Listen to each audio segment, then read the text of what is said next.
A'udzubillahi minasyaitonirrajim. Bismillahirrahmanirrahim. Assalamualaikum warahmatullahi wabarakatuh. Bertemu lagi dalam Yunus Channel untuk perbincangan cadangan jawapan untuk tajuk Kurban dan Akikah bahagian penilaian bidang fiqh, buku teks pendidikan Islam tingkatan 4, muka surat 122 untuk unit 1 Kurban dan muka surat 128 untuk unit yang kedua tajuk Akikah. Secara keseluruhannya untuk tajuk kurban ada 6 soalan yang bermula dengan soalan nyatakan maksud kurban dan diakhiri dengan soalan kebat. Kemudian untuk tajuk akikah maksud kurban, hukum akikah, dalil nakli akikah, cara pembahagian daging akikah, 2 hikmah menunaikan ibadah akikah dan diakhiri dengan soalan kebat. Teruskan menonton video ini sehingga ke akhirnya untuk sama-sama belajar mengulang kaji, memahami, membuat latihan untuk latihan bagi tajuk ini. Untuk soalan yang pertama, bahagian unit yang pertama, itu tajuk korban. Nyatakan maksud korban. Korban ialah menyembelih binatang ternakan ataupun binatang al-an'am pada 10 Zulhijjah hingga akhir hari Tasyrik. Hari Tasyrik ni hari melontar. Apa tujuannya? Bertujuan mendekatkan diri kepada Allah Subhanahu Wa Taala. Itulah maksud korban. Nyatakan hukum korban. Hukum korban adalah sunat muakkad dan sekiranya bernazar, berjanji dengan Allah Subhanahu Wa Taala, ianya menjadi wajib. Selesai soalan 2. Soalan 3, tuliskan dalil nakli. Tuntutan korban. Allah SWT berfirman, tunaikanlah solat kerana Tuhanmu dan berkorbanlah kerananya. Dalam surah Al-Kawthar ayat yang ke-20. Soalan keempat, terangkan cara pembahagian daging korban. Jawapan, dalam 3 bahagian, 1/3 disedekahkan kepada fakir miskin. 1/3 lagi dihadiahkan kepada sahabat handai termasuk orang kaya ataupun jiran. Tinggal 1/3 lagi dimakan oleh orang yang berkorban dan anggota keluarganya. Selesai soalan keempat. Soalan kelima, terangkan perlu ada isi dan huraian 2 hikmah. Hikmah adalah kebaikan melaksanakan ibadah korban. Pertama, menghayati semangat pengorbanan agung yang telah dilakukan oleh Nabi Ibrahim AS, isi supaya semangat tersebut menaikkan semangat jihad, huraian. Yang kedua, mengeratkan persaudaraan antara umat Islam, isi kerana solat sunat Aidil Adha menghimpunkan seluruh umat Islam, huraian.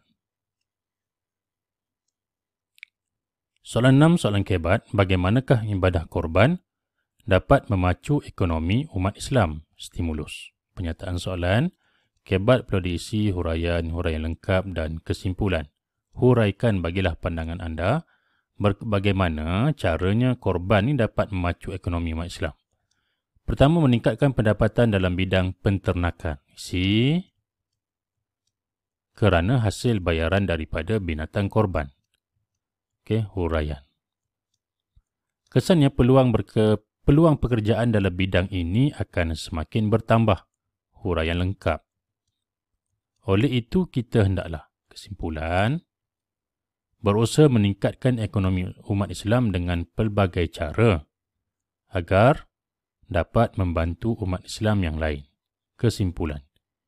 Huraian lengkap, kesimpulan.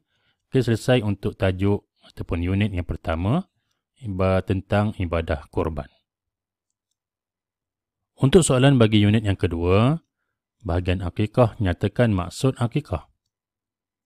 Menyembelih binatang ternakan al-an'am. Yang di sebelah ni potong, salah. Menyembelih binatang ternakan al-an'am sempena kelahiran bayi. Jika tadi lain tujuannya, korban. Akikah sempena kelahiran bayi. Itulah sempena ni. Kita pun tadi korban bertujuan mendekatkan diri kepada Allah. Selesai soalan 1. Soalan yang kedua, nyatakan hukum akikah sunat muakkad dan wajib jika bernazar. Soalan 3, nyatakan dalil nakli tentang tuntutan akikah. Daripada Samurah bin Jundub meriwayatkan bahawa Rasulullah SAW bersabda, setiap anak tergadai dengan akikahnya, maka pada hari ke-7 disembelih haiwan, diberi nama dan dicukur rambutnya. Ya, disembelih haiwan ini merujuk kepada tuntutan untuk mengadakan akikah untuk anak yang baru lahir. Hadis riwayat At-Tirmizi. Soalan keempat, terangkan cara pembahagian daging akikah. Dimasak dengan masak yang manis dan disedekahkan sesudah dimasak. Dan yang kedua, masakan itu afdal, lebih baik disedekahkan kepada orang miskin. Yang ketiga, masakan itu juga sunat dimakan oleh orang yang berakikah. Okey, selesai soalan 4. Seterusnya soalan kelima, terangkan periodisi dan huraian 2 hikmah. Hikmah adalah kebaikan menunaikan ibadah akikah. Menghebahkan berita kelahiran, supaya tidak timbul prasangka, huraian. Kedua, menzahirkan kesyukuran kepada Allah SWT, atas kurniaan cahaya mata, sebagai huraian. Seterusnya soalan kebat, periodisi, huraian lengkap dan kesimpulan. Stimulus hukum akikah merupakan sunat muakkad, tetapi terdapat ibu bapa yang tidak mampu melaksanakannya sehingga anak telah mencapai usia balik. Berikan pandangan anda berkaitan dengan situasi ini. Apa pandangan kita? Contoh jawapan pada pandangan saya, tidak berdosa meninggalkan ibadah akikah. Okey, kerana tidak mampu untuk melaksanakannya. Memang dia tidak mampu untuk melaksanakannya. Kesannya, huraian lengkap, agama Islam akan dipandang mulia kerana tidak membebankan umatnya dalam melaksanakan sesuatu ibadah, huraian lengkap. Kesimpulan, oleh itu kita hendaklah meyakini semua ibadah yang disyariatkan dalam Islam mempunyai hikmah yang tersendiri agar manusia sentiasa bersyukur kepada Allah Subhanahu Wa Taala.